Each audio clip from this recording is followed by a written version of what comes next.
మత్తయి సువార్త 21వ అధ్యాయం 19 నుండి 22 వరకు. అప్పుడు త్రోవ ప్రక్కన ఉన్న ఒక అంజూరపు చెట్టును చూచి దాని యొద్దకు రాగా దాని యందు ఆకులు తప్ప మరేమీ కనబడలేదు కనుక దానిని చూచి ఇక మీదట ఎన్నటికి నీవు కాపు కాయకుందువు గాక అని చెప్పెను.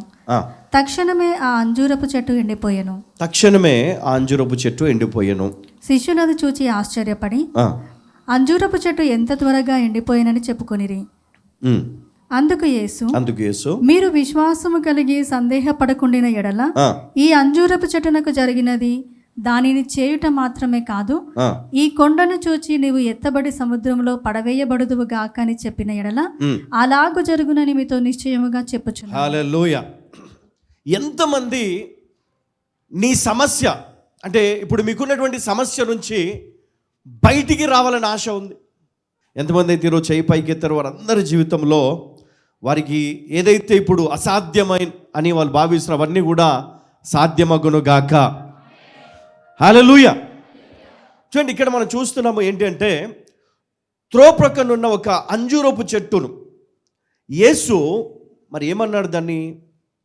ఇక మీదట ఎన్నటికి నీవు కాపు కాయకుందువుగాక అని చెప్పాను.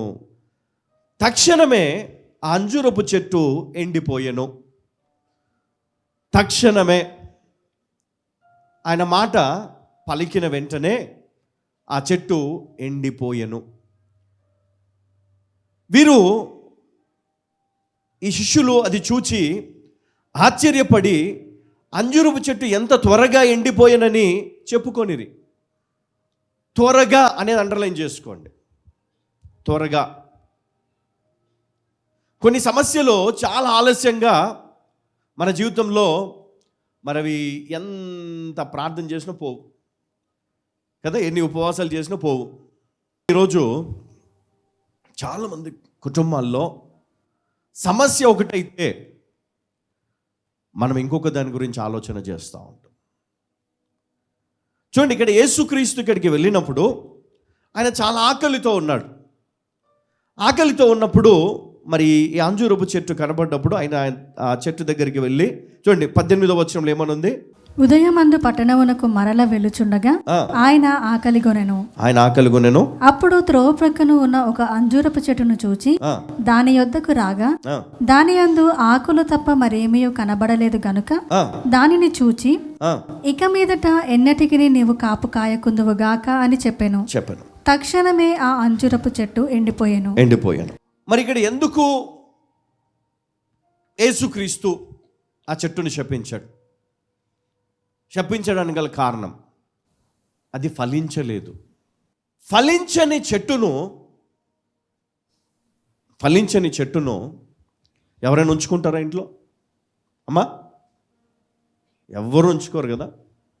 ఇది ఫలించట్లేదు, దీనివల్ల లాభం లేదు. ఫలించని చెట్టు మరి యేసుక్రీస్తు శపించిన వెంటనే అది ఎండిపోయాను. తర్వాత 21లో మీరు విశ్వాసము కలిగి సందేహపడకుండిన ఎడల ఈ అంజూరపు చెట్టునకు జరిగిన దానిని చేయుట మాత్రమే కాదు, ఈ కొండను చూచి నీవు ఎత్తబడి సముద్రంలో పడదువుగాక అని మరి చెప్పిన ఎడల అలాగు జరుగునని మీతో నిశ్చయముగా చెప్పుచున్నాను. మరియు మీరు ప్రార్థన చేయనప్పుడు వేటిని అడుగుదురో అవి దొరికినవని నమ్మిన ఎడల మీరు వాటన్నిటిని పొందుదురు అని వారితో చెప్పాను. యేసుక్రీస్తు స్పష్టంగా చెప్తా ఉన్నాడు, మీరు దేనినైతే మీరు నమ్ముతున్నారో అది ఖచ్చితంగా మీకు దొరికి ఉన్నవని మీరు నమ్మాలంట. కానీ మనము సందేహపడతాం. ఎంతగా సందేహపడతామంటే నేను పాస్ అవుతానో లేదో కదా, ఈ ఉద్యోగం నాకు వస్తుందో లేదో, ఇది నిజమో కాదో, ఎవరు ఏది చెప్పినా నమ్మేస్తాం మనం.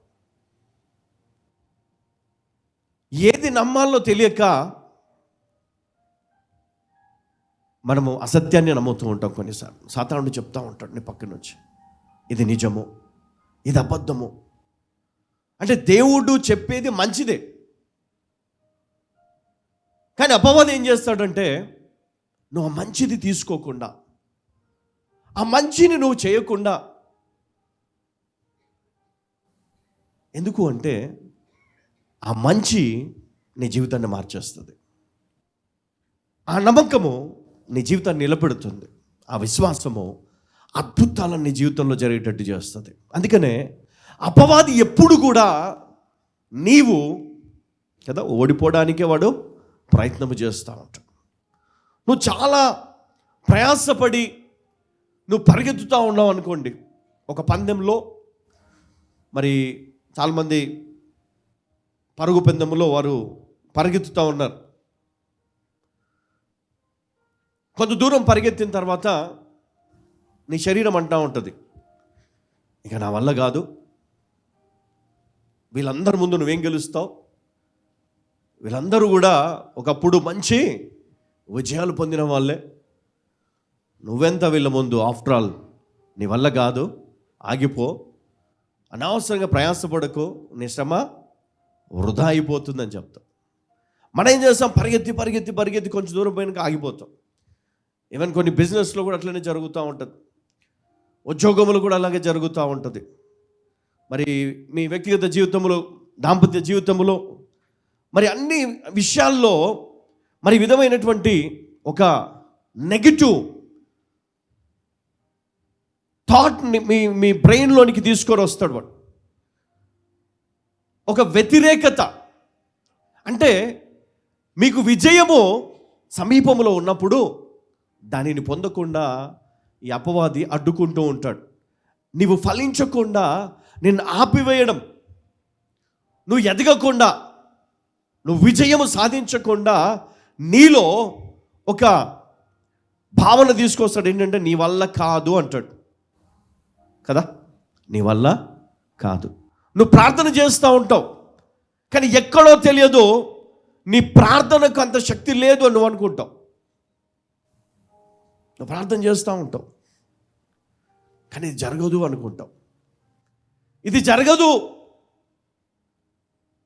ఎవరో బాలేరు, నీకు అనిపించింది ప్రార్థన చేయాలని, నువ్వు ప్రార్థన చేస్తూ ఉన్నావు, కానీ మనసులో ఎక్కడో చిన్న సందేహం, బాగైతాడా, స్వస్థత జరుగుతుందా, సందేహం, పరిస్థితులు మారుతాయా. ఒక వ్యక్తి యేసుక్రీస్తును అంగీకరించాడు. ఆ ఇంట్లో ఉన్న వారందరూ కూడా అతన్ని వెళ్ళగొట్టారు ఇంట్లో నుంచి. నువ్వు ఇంట్లోకి రావద్దు, ఎందుకంటే నువ్వు యేసుక్రీస్తుని నమ్ముకున్నావు కదా, నువ్వు ఇంట్లోకి రావడానికి అవసరం లేదు, నీకు ఆస్తిలో పాలు లేదు.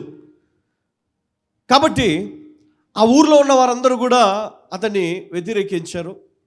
అతను తీసుకున్న నిర్ణయాన్ని వారందరూ కూడా మరి తప్పుపట్టారు. బయటికి వెళ్ళిపోయాడు. ఇంకా ఆయన పరిస్థితి ఎట్లా అయిపోయిందంటే, ఇంకా భోజనం లేదు, ఉద్యోగం లేదు, ఏమీ లేదు. రోడ్ల పైన ఆయన భిక్షాటన చేస్తూ ఉన్నాడు. ఇంకా భిక్షమెత్తుకుంటూ ఉన్నాడు. భిక్షమెత్తుకుంటూ ఒకరోజు మరి ఆయన చాలా డిస్టర్బ్ అయిపోయి డిప్రెషన్లోకి వెళ్ళిపోయి ఎవరింటికి వెళ్ళాడో కూడా తెలియని పరిస్థితిలో ఒక ఇంటికి వెళ్ళాడు. ఒక ఆమె బయటకు వచ్చింది. ఆమె ఎవరు అంటే ఆయన భార్య. ఆమెను చూసి మరి ఆయన గుర్తుపట్టలేదు అనుకుంటా, కానీ ఆమె గుర్తుపట్టింది. లోపలికి వెళ్ళి కొంత ఆహారం ఉంటే తీసుకొని వచ్చి, అక్కడ బర్రెలు అంటే ఇక్కడ పశువులు ఉన్నాయి, మరి వాటి ఆ చెత్తనెత్తే ఒక చాట అక్కడ ఉంది. ఆ చాటలో అన్నం పడేసి పోయి తిను అని చెప్పేసి వెళ్ళిపోతుంది లోపలికి. పురుషోత్తం చౌదరి గారని మనం ఆయన పాటలు చాలా పాడుకుంటూ ఉంటాం. ఆయన జీవితంలో జరిగినటువంటి యథార్థమైనటువంటి ఘటన ఇది. కానీ దేవుడు చూడండి ఆయనకి ఎలాంటి జ్ఞానం ఇచ్చాడంటే, ఆ టైంలో ఆ పరిస్థితులను అన్నీ కూడా అనుభవించినటువంటి వ్యక్తి అద్భుతమైన పాటలను రాస్తూ విశ్వాసాన్ని కోల్పోలే. పరిస్థితులు అనుకూలంగా లేదు, కానీ దేవుడు తోడై ఉన్నాడు అతనికి. ఆయన నమ్ముకున్న దేవుడు అతనికి తోడై ఉన్నాడు. ఈరోజు మనం కూడా మనం తీసుకున్న నిర్ణయాలను బట్టి కొన్నిసార్లు ఫెయిల్ అయిపోతుండొచ్చు. మంచి నిర్ణయమే, దేవుని కోసం తీసుకున్నాం, కానీ ఆ నిర్ణయం తీసుకున్న తర్వాత అన్నీ వ్యతిరేకం అయిపోతూ ఉంటాయి. కొన్నిసార్లు మనకు అర్థం కాదు, కానీ ఇవన్నీ కూడా నీ మంచికే జరుగుతూ ఉంటాయి. ఎందుకంటే దేవుడు నిన్ను మలుస్తాడంట, అంటే నలగగొడతాడు. నలగగొట్టబడాలి. ఫలించడం అంటే అంత ఈజీ కాదండి. ఫలించడం, ఆత్మీయ జీవితములో నువ్వు ఫలించడము అంటే, దేవుని కోసం ఫలించడం అంటే అంత తేలికైన పని కాదు. చాలామంది క్రైస్తవులు ఉన్నారు కోట్లలో, ఈరోజు దేవుని నమ్ముకున్న వాళ్ళు ఉన్నారు, కానీ నిజమైనటువంటి మరి ఆత్మీయ జీవితాన్ని జీవించేది ఎవరు అంటే చాలా తక్కువ అని చెప్పాలి. చాలా, అసలు అలాంటి వారు అసలు ఉన్నారా? ఇంకా ఆత్మీయ జీవితాన్ని అర్థం చేసుకొని దేవుని కోసం నిలబడే వ్యక్తిత్వం కలిగినటువంటి వారు ఉన్నారా? ఇంకా చాలా కష్టమే. కానీ దేవుడు అంటాడు, ఫలించని తీగను మరి నా తండ్రి వ్యవసాయకుడు, ఆయన నరికి బయట పారవేస్తాడు. ఎందుకు అంటే మరి మిగతా తీగలు ఫలించాలని, ఎదగాలని, వాటికి అనుకూలంగా ఉండాలని.